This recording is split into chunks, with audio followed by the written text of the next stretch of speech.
Hello, good morning बेटा। अभी हम लोग 10th क्लास केमिस्ट्री जो है वो पढ़ रहे हैं। आपका जो चैप्टर चल रहा है that is third, metals and non metals. और उसके अंदर हम मेटल्स की केमिकल प्रॉपर्टी डिस्कस कर रहे हैं from last 2 days। Okay, so हमने दो केमिकल प्रॉपर्टी डिस्कस करी, that how metal react with oxygen to form their oxide, उनका बिहेवियर कैसा है, and how metal react with water. तो लास्ट वीडियो में मैंने आपको यही समझाया कि पानी के साथ रिएक्शन कैसे करते हैं different metal, different condition water की कैसे उनके साथ रिएक्शन करते हैं। थर्ड प्रॉपर्टी है रिएक्शन विद एसिड्स।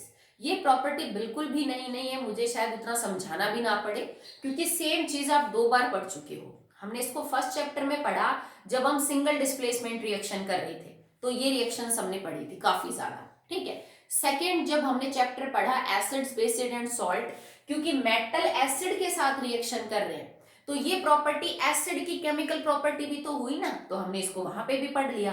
अगेन हम इसको तीसरी बार पढ़ रहे हैं मेटल की केमिकल प्रॉपर्टीज में। ओके, सो बिल्कुल भी नहीं है आपके लिए, बहुत सिंपल है, आप आराम से इसको समझ सकते हैं। तो होता क्या है बेटा, जब भी कोई एक्टिव मेटल, एक्टिव से मेरा मतलब रिएक्टिव है, ठीक है, जब भी कोई रिएक्टिव मेटल किसी एसिड के साथ कंबाइन करता है, जैसे डाइल्यूट एसिड है कोई भी, तो it will form metal salt. Salt कौन सा बनेगा वो एसिड डिसाइड करेगा, एंड प्लस हाइड्रोजन गैस। ये आपकी जर्नल पैटर्न है रिएक्शन का कि कोई भी मेटल रिएक्टिव जो अच्छा खासा रिएक्टिव हो, मतलब हाइड्रोजन से ऊपर हो रिएक्टिविटी सीरीज में, सीधा सा मतलब ये एक्टिव होने से मेरा मतलब है that is about hydrogen in the activity series. जो हाइड्रोजन से ऊपर हो एक्टिविटी सीरीज में, जब वो रिएक्शन करे किसी डाइल्यूट एसिड के साथ लाइक HCl, H2SO4, ठीक है, इनके साथ करे तो मेटल का सॉल्ट बन जाएगा। मतलब जिस एसिड को आप ले रहे हो उस हिसाब से सॉल्ट, क्लोरीन है तो क्लोराइड बन जाएगा, और सल्फ्यूरिक एसिड है तो सल्फेट बन जाएगा। ठीक है, और प्लस में जो हाइड्रोजन गैस है वो क्या हो जाएगी बेटा, आपकी बाहर हो जाएगी। Okay, now that will also depend at the type of metal की रिएक्टिविटी कितनी है, स्पीड क्या है रिएक्शन की। एक तो आप मान लीजिए जिंक को HCl में डाल लें और एक आप सोडियम को HCl में डाल लें, तो दोनों बराबर बराबर रिएक्शन नहीं करेंगे, उनकी स्पीड अलग होगी। रिएक्शन का स्पीड अप होना अलग हो सकता है, विग्रस होना अलग हो सकता है, क्योंकि जो ज्यादा रिएक्टिव मेटल होगा वो बहुत जल्दी रिएक्शन करेगा, तो हाइड्रोजन गैस भी बड़ी जल्दी बाहर निकलेगी। अगर कोई कम रिएक्टिव मेटल है, माना कि हाइड्रोजन से तो वो ऊपर ही है रिएक्टिविटी सीरीज में, पर मैं जिंक और सोडियम की रिएक्टिविटी तो कंपेयर नहीं कर सकती ना, बहुत फर्क है। तो अगर जिंक रिएक्ट करेगा तो निकलेगी हाइड्रोजन गैस, पर उतनी स्पीड से नहीं निकलेगी जितनी की सोडियम में निकल रही थी। ओके, तो मेटल की रिएक्टिविटी तो बेटा यहाँ पे भी फर्क डालती है। ऑक्सीजन के साथ रिएक्शन में भी रिएक्टिविटी फर्क डाल रही थी, वाटर के साथ रिएक्शन पे भी रिएक्टिविटी जो है वो फर्क डाल रही थी, तो एसिड के साथ रिएक्टिविटी पे भी आपको क्या देखने को मिलेगा असर, कि ज्यादा रिएक्टिव जल्दी रिएक्शन करेंगे और कम रिएक्टिव देर से रिएक्शन करेंगे। ठीक है, तो आपके टॉप में कौन है रिएक्टिविटी सीरीज में, सोडियम एंड पोटेशियम। तो पोटेशियम रिएक्ट करेगा like dilute HCl to form KCl and hydrogen gas. अगर मैं ले लेती H2SO4 तो it will convert into K2SO4 plus H2. Okay, now if it is sodium, then sodium react with dilute HCl to form NaCl plus H2, and if it is Na2SO4 बनाना है आपको तो आप यहाँ पे H2SO4 ले लीजिए, and ठीक है। तो डाइल्यूट कंडीशन में आपने एसिड लिए हैं और उसके बाद इन सब मेटल्स ने like sodium and potassium that are very reactive, क्योंकि रिएक्टिविटी सीरीज में टॉप पे है ये, तो ये अपने सॉल्ट बना लेंगे, potassium chloride, potassium sulphate, sodium chloride, sodium sulphate, and plus में जो हाइड्रोजन गैस है वो क्या निकल जाएगी आपकी बाहर। रिएक्शन बहुत ही वायलेंटली होगी, वायलेंटली से मेरा मतलब है बहुत तेजी से रिएक्शन जो होगी, और इतनी मतलब जेंटल तरीके से नहीं होगी। जैसे आप डालोगे ना सोडियम को HCl में, एकदम से वो रिएक्शन करेगा और आपको उस सॉल्यूशन में से हाइड्रोजन गैस के जो बबल्स हैं वो क्या बेटा निकलते हुए दिखाएंगे। जैसे ही सोडियम डाला वैसे बबल निकले शुरू हो जाएंगे। अगर आपसे कोई पूछे कि confirm that this gas evolving is hydrogen, तो आप इसको किससे चेक कर सकते हैं बेटा, बाय द पॉप साउंड। क्योंकि हाइड्रोजन गैस का जो टेस्ट है वो यही होता है कि अगर आप कोई भी जलती हुई चीज हाइड्रोजन गैस के पास लेके जाओगे then it will start burning with a pop sound, तो उससे आप हाइड्रोजन गैस की कंफर्मेशन भी कर सकते हो।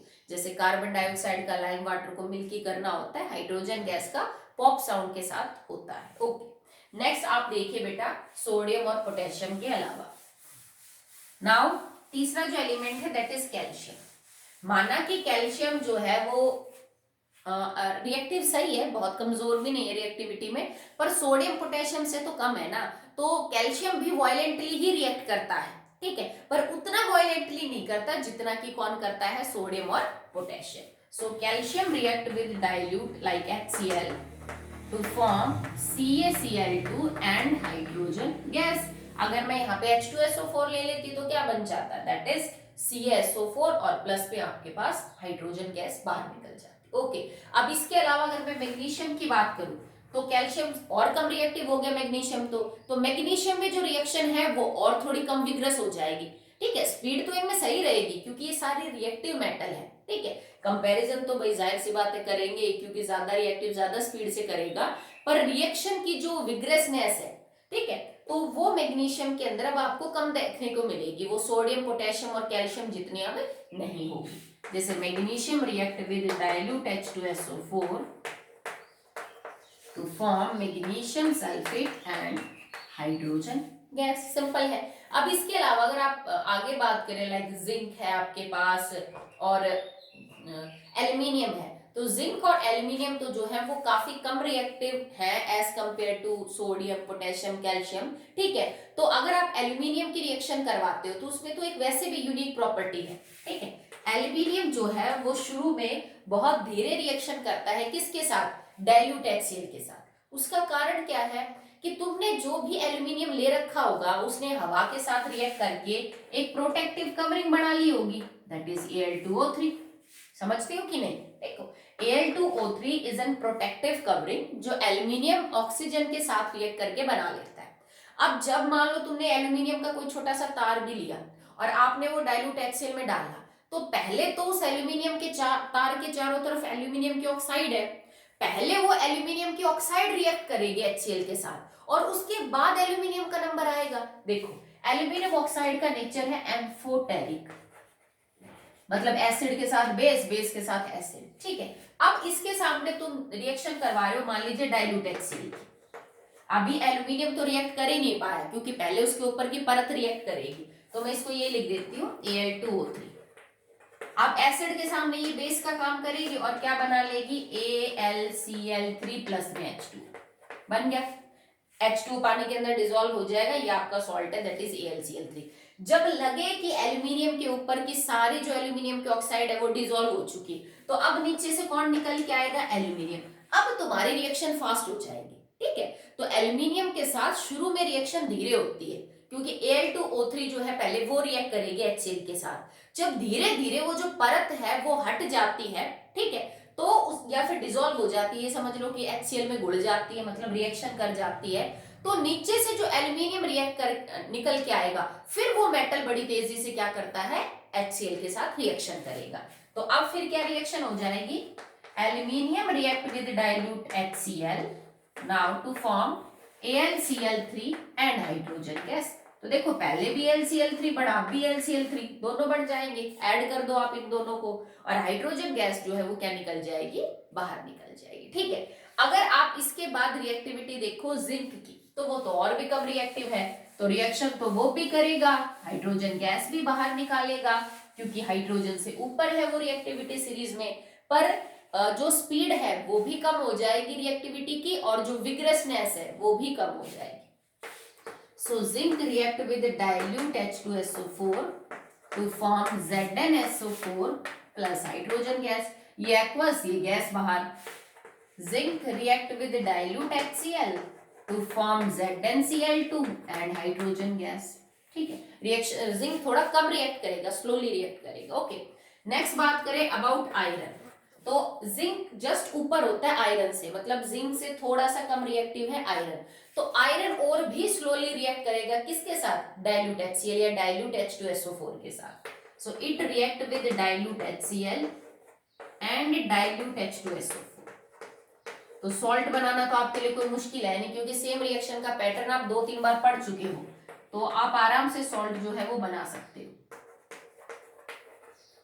ठीक है, यहाँ FeSO4 बन जाएगा, यहाँ FeCl2, और हाइड्रोजन गैस जो है वो बाहर निकल जाएगी। अब इसके बाद अगर बात करें then we have copper, hydrogen आएगा देन कॉपर है। तो कॉपर क्योंकि रिएक्टिविटी सीरीज में हाइड्रोजन से नीचे है, तो copper can not displace hydrogen from N acid. अगर आप इन सारे रिएक्शन की बात करो तो बेटा these all reaction are single displacement reaction, जिसमें एक ज्यादा रिएक्टिव एलिमेंट ने एक कम रिएक्टिव एलिमेंट को बाहर किया है, और वो ज्यादा रिएक्टिव एलिमेंट मेरा मेटल है। ठीक है, more reactive metal displaces less reactive hydrogen. ठीक है भाई, मेटल अलग अलग है मेरे, तो एक सिंगल डिस्प्लेसमेंट रिएक्शन है जो कि एक्चुअली में एक metal non metal displacement reaction है, जिसमें ज्यादा रिएक्टिव मेटल ने कम reactive non metal that is hydrogen को क्या किया है, बाहर किया है। तो बेटा अगर आप यहाँ पे कॉपर लेते हो तो कॉपर से तो हाइड्रोजन ज्यादा रिएक्टिव है, तो कॉपर उसको बाहर नहीं कर सकता H2SO4 या HCl में से। ठीक है, तो जैसे मैंने लिखा कॉपर प्लस में डाइल्यूट H2SO4। ठीक है, तो यहाँ पे रिएक्शन नहीं होगी, डाइल्यूट H2SO4 के साथ कोई रिएक्शन नहीं होती है। अगर आप डाइल्यूट HCl ले लोगे तो भी आपको कोई रिएक्शन देखने को नहीं मिलेगी, क्योंकि अगर आप CuCl2 ले लो और हाइड्रोजन गैस निकालोगे तो इसका तो यही मतलब हुआ कि कॉपर ने हाइड्रोजन को बाहर कर दिया, and that is not practically possible. But हाँ, अगर आप यहाँ पे कंसंट्रेटेड H2SO4 लेते हो तो ये रिएक्शन हो सकती है। ठीक है, और उसके प्रोडक्ट फिर अलग बनेंगे आपके। If you have copper plus में concentrated H2SO4 then the reaction will be like CuSO4 plus में H2O एंड प्लस में SO2। तो इसमें हाइड्रोजन को डिस्प्लेस करने जैसा कुछ नहीं है, ये रिएक्शन कुछ अलग टाइप की है। इसमें हमने कॉपर यहाँ पे 0 था, यहाँ पे कॉपर +2 हो गया, मतलब हमने कॉपर का क्या किया है, ऑक्सीडेशन। बट हाइड्रोजन का हमने कुछ नहीं किया। आप ये मत समझो कि कॉपर का ऑक्सीडेशन हो गया तो क्या हाइड्रोजन का रिडक्शन होगा, नहीं बेटा।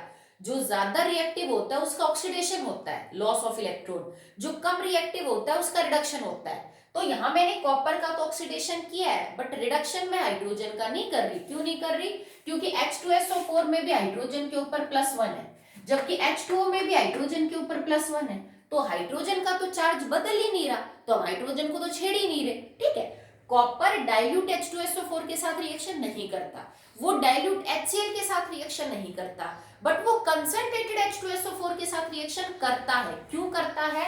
क्योंकि it is a good oxidising agent. H2SO4 अच्छा ऑक्सीडाइजिंग एजेंट है, तो वो कॉपर को ऑक्सीडाइज कर सकता है। ठीक है, कंसंट्रेटेड मीडियम में H2SO4 अच्छा ऑक्सीडाइजिंग एजेंट है, तो उसने कॉपर का ऑक्सीडेशन करवा दिया। भाई ऑक्सीडाइजिंग एजेंट वो होते हैं दैट हेल्प इन ऑक्सीडेशन। इसने कॉपर को 0 से +2 में कन्वर्ट कर दिया, मतलब ऑक्सीडेशन करवा दिया, खुद का रिडक्शन कर लिया, इटसेल्फ गेट्स रिड्यूस। ठीक है, अब देखो रिडक्शन H2SO4 का रिडक्शन हुआ, पर H2SO4 में 3 एलिमेंट है, H2SO4। कॉपर कम रिएक्टिव है, हाइड्रोजन ज्यादा रिएक्टिव है, तो मैं कॉपर का ऑक्सीडेशन और हाइड्रोजन का रिडक्शन नहीं करवा सकती। सिंपल सी बात है, क्योंकि हाइड्रोजन ज्यादा रिएक्टिव है कॉपर के मुकाबले, तो हाइड्रोजन का ऑक्सीडेशन होना चाहिए। हाँ, एक बात जरूर हो सकती है कि आप हाइड्रोजन का मत करवाओ और किसी का करवा लो रिडक्शन, क्योंकि कॉपर के मुकाबले हाइड्रोजन का तो रिडक्शन नहीं होगा बेटा, तो हाइड्रोजन को छोड़ के किसी और चीज का करवा लो। अब H2SO4 में 3 एलिमेंट है, HS और O। हाइड्रोजन का चार्ज नहीं बदल रहा, वो यहाँ पे भी पॉजिटिव है ना, वो यहाँ पे भी। ऑक्सीजन का चार्ज भी नहीं बदल रहा, वो यहाँ पे भी -2 है, वो यहाँ पे भी -2 है, वो यहाँ पे भी -2 है, वो यहाँ पे भी -2 है। तो बदल किसका रहा है? ये है सल्फर, जिसने अपनी बलि चढ़ाई है। ठीक है, सल्फर ने खुद का क्या किया है बेटा? रिडक्शन किया है, क्योंकि H2SO4 में सल्फर के ऊपर +6 चार्ज है, जबकि SO2 में सल्फर के ऊपर +4 चार्ज है। अब देखो बेटा, कॉपर तुम्हारा हो गया 0 से 2 मतलब ऑक्सीडेशन, और सल्फर तुम्हारा 6 से 4 हो गया, मतलब पहले 6 इलेक्ट्रॉन दे रखे थे, अब 4 दे रखे, तो 2 वापस ले लिए, इसका हो गया रिडक्शन। तो ये जो रिएक्शन हो रही है ना, ये वो पैटर्न नहीं है कि मैडम यहाँ पे तो देखो एसिड के साथ रिएक्शन कर रहा है। हम ये कह रहे हैं कि कॉपर हाइड्रोजन गैस बाहर नहीं निकाल सकता एसिड के साथ रिएक्शन करके, क्योंकि अगर एसिड में देखो तो हाइड्रोजन पे +1 है, और अगर तुमने हाइड्रोजन गैस बाहर निकाल दी तो मतलब H2 के ऊपर तो 0 हो गया। ये काम तो नहीं कर रहे ना हम, क्योंकि ऐसा करने के लिए तो +1 से 0 होने का मतलब है तुमने हाइड्रोजन का रिडक्शन कर दिया। ठीक है, अब हाइड्रोजन का रिडक्शन सिर्फ तब हो सकता है जब उससे ज्यादा रिएक्टिव एलिमेंट उसके सामने हो, जिसका ऑक्सीडेशन हो रहा हो। अब कॉपर वैसा है नहीं, तो कॉपर क्या करता है, कॉपर सल्फर को पकड़ लेता है, हाइड्रोजन पे उसका बस नहीं चलता। तो कॉपर ने क्या किया, कॉपर सल्फर से तो ज्यादा रिएक्टिव है, because sulphur is a non metal. तो कॉपर अपना ऑक्सीडेशन करके रिडक्शन सल्फर का कर देता है, हाइड्रोजन को नहीं छेड़ता वो। तो इस रिएक्शन में हमने हाइड्रोजन के ऊपर का चार्ज कुछ भी नहीं बदला। ओके, चलिए अब ये जो रिएक्शन हम पढ़ रहे थे, रिएक्शन विद एसिड्स, इसमें कई बार आपको एक्टिविटी बेस्ड क्वेश्चन आ जाते हैं कि बेटा मैंने 5 मेटल लिए बराबर बराबर मास के, लेंथ के, और उन 5 को डाइल्यूट HCl में डाला। तो इस मेटल में रिएक्शन सबसे जल्दी हुई, इसमें थोड़ी धीरे शुरू हुई, इसमें थोड़ी और धीरे शुरू हुई। आप मेरे को रिएक्टिविटी का ऑर्डर बताओ मेटल्स का। तो बेटा जो जितना ज्यादा रिएक्टिव मेटल होगा वो उतनी ही जल्दी रिएक्शन करेगा, तो हाइड्रोजन गैस के बबल उतनी ही जल्दी जो है वो क्या होंगे, रिलीज होंगे। तो सबसे जल्दी करेगा आपका पोटेशियम, देन करेगा सोडियम, देन करेगा कैल्शियम। जो हमने रिएक्शन पढ़ी मैं उस हिसाब से समझा रही हूँ। फिर करेगा मैग्नीशियम, फिर करेगा एल्यूमिनियम, फिर करेगा जिंक, फिर करेगा आयरन। ठीक है, विग्रस गैस भी कम हो जाएगी रिएक्शन की, और हाइड्रोजन गैस निकलने की स्पीड भी जो है वो क्या हो जाएगी बेटा, कम। इन एसिड्स के केस में आप ये यूज मत करना बेटा HNO3। HNO3 की एक प्रॉब्लम है, क्योंकि ये सिर्फ 2 ही एलिमेंट्स के साथ हाइड्रोजन देता है, मैग्नीज और magnesium, react with dilute HNO3, और ये भी बहुत ही डाइल्यूट होना चाहिए, नहीं तो ये दोनों भी नहीं कर सकते। मतलब बड़ी मुश्किल से 2 से 3% HNO3, कि अगर आपके पास 100 ml HNO3 का सॉल्यूशन है तो उसमें 3 ml HNO3 और 97 ml पानी हो, इतना डाइल्यूट अगर HNO3 है, सिर्फ 2 एलिमेंट Mn और Mg हाइड्रोजन दे सकते हैं। बनेगा क्या, इसमें हो जाएगा MnNO3 twice and hydrogen gas, और इसमें बाहर निकलेगा MgNO3 twice and hydrogen gas. ठीक है, बाकी सब में हाइड्रोजन नहीं निकलेगी, पानी बाहर निकलेगा। जैसे मैं ये लिखूं, कैल्शियम रिएक्ट विद HNO3, तो आप क्या करोगे, it will form calcium nitrate plus कोई नाइट्रोजन की ऑक्साइड बाहर निकलेगी। तो मैं यहाँ पे सिर्फ चलो नाइट्रोजन ऑक्साइड लिख लूं, नाइट्रोजन की कोई भी ऑक्साइड, क्योंकि कौन सी ऑक्साइड निकलती है कई बातों पे डिपेंड करता है, तो अभी आप छोटे हो आपको समझ नहीं आएगा। और प्लस वाटर बाहर निकलेगा, नो हाइड्रोजन। कारण पूछे तो कोई, क्योंकि HNO3 अच्छा ऑक्सीडाइजिंग एजेंट है, रिएक्शन में निकले वाली हाइड्रोजन को वो ऑक्सीडेशन कर देता है। जैसे इस रिएक्शन में पहले निकली तो हाइड्रोजन ही थी बेटा, पर HNO3 अच्छा ऑक्सीडाइजिंग एजेंट है ना, तो वो इसको अपनी नेसेंट ऑक्सीजन दे देता है, और फिर H2 से ये क्या बन जाता है, H2। तो इस टाइप के रिएक्शन में आप HNO3 का एग्जांपल मत लेना, क्योंकि वो हाइड्रोजन नहीं, वो वाटर बाहर करता है, सिर्फ 2 ही एलिमेंट के साथ हाइड्रोजन देता है, बाकी सब के साथ पानी निकालता है, क्योंकि वो H2 का ऑक्सीडेशन करके उसको H2O में कन्वर्ट कर देता है। ओके,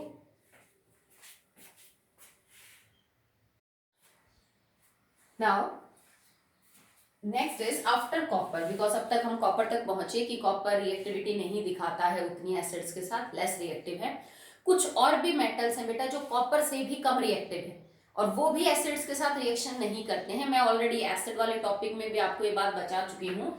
जैसे गोल्ड है, प्लेटिनियम है, आप इनको नोबल मेटल बोलते हो, because they do not react with even anything, बहुत ही रेयरली रिएक्ट करते हैं। हवा, पानी, nitrogen, hydrogen, oxygen, acid, base, किसी के साथ रिएक्शन नहीं करते हैं। जो स्ट्रॉन्ग से स्ट्रॉन्ग एसिड आपके पास है वो भी इनके साथ रिएक्शन नहीं कर पाते हैं।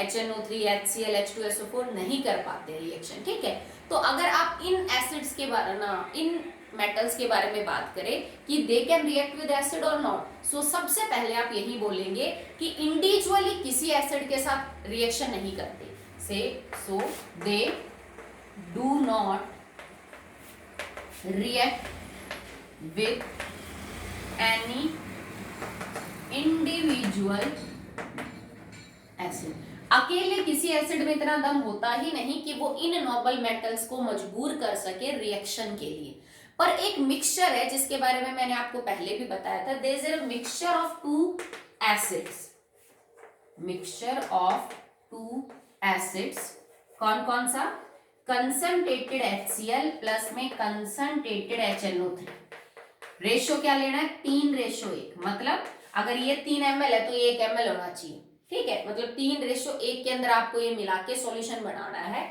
कंसंट्रेटेड HCl और कंसंट्रेटेड HNO3 का, इसको हम बोलेंगे एक्वा रीजिया, या हम इसको रॉयल वाटर भी बोलते हैं, ये एक सॉल्यूशन बन गया। इस सॉल्यूशन में ये प्रॉपर्टी है कि ये इनके साथ रिएक्ट कर सकता है, मतलब अकेला HCl काफी नहीं था, अकेला HNO3 काफी नहीं था, बट इन दोनों को मिक्स करके जब हमने ये मिक्सचर बना लिया, this mixture has the capability to react with gold and platinum, ठीक है।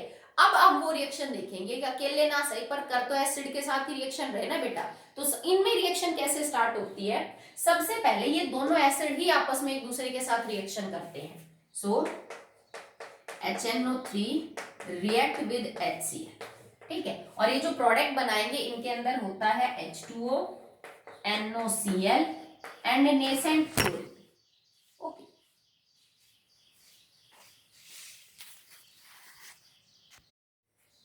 सो HNO3 एंड HCl जो मिक्सचर आपने लिया है, सबसे पहले यही आपस में रिएक्शन करेंगे, ये भी कंसंट्रेटेड ये भी, और क्योंकि मैंने रेशो 3:1 का लिया है, मतलब जितना ये लोगे उसका 3 गुना ये लेना है, तो अगर मैं HNO3 का 1 मोल लूं तो इसके मुझे 3 मोल लेने पड़ेंगे, ठीक है, तो बनेगा क्या H2O NOCl, NOCl is nitrosyl chloride, इसको हम बोलेंगे नाइट्रोसाइल क्लोराइड। अब देखो एक क्लोरीन इधर एक क्लोरीन इधर, यहाँ आप 2 क्लोरीन कर दीजिए क्योंकि इधर आपके ऑलरेडी कितने हैं 3 है, नाइट्रोजन इधर भी 1 है, नाइट्रोजन इधर भी 1 है, हाइड्रोजन इधर 3 है, तो 2